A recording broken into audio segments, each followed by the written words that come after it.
Hey guys, it's Tack. So I watch a lot of YouTube, and when it comes to the whole tactical personal protection thing, I see three real big types of influence. I see a lot of former SF dudes, a lot of SEALs. I see a lot of competition shooters, and I see a lot of dudes that are just gun enthusiasts. So my question is this. Everybody needs to make a living. I get that, but we need to talk about fantasy versus reality.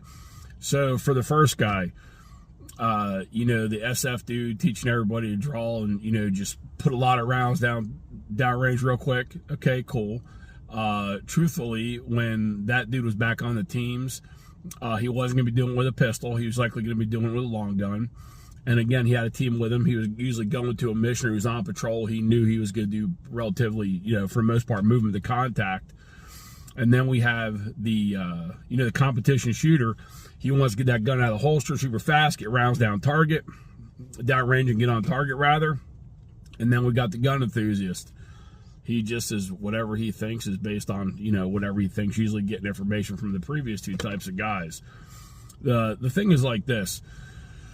So the way I look at it is for personal protection, you're a mechanic and the person you're dealing with is the machine. And so if you went to a mechanic and you were having a problem with your vehicle and the first thing he wanted to do would be starting with, replacing the engine, you probably wouldn't be a real big fan of that.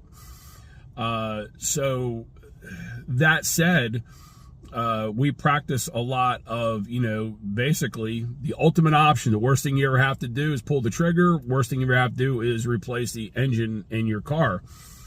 There's a lot of other stuff that goes into that. You need to be able to do it. And you need to have the tools and the knowledge, being able to do it. But it costs you nothing to run your mouth in the appropriate way, de-escalation skills. It's going to cost you a lot if you pull the trigger. You're going to have some psychological issues. You're going to have some legal issues. Even if everything works out all right, you're going to have to deal with going into that. So that's why for cops, I really like guys that work corrections or guys that were bouncers because they know how to talk to people without using force.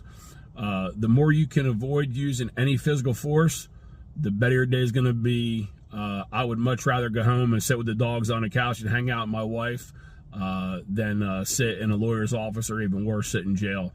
So we're going to be talking about more of that, training for what you're likely to encounter.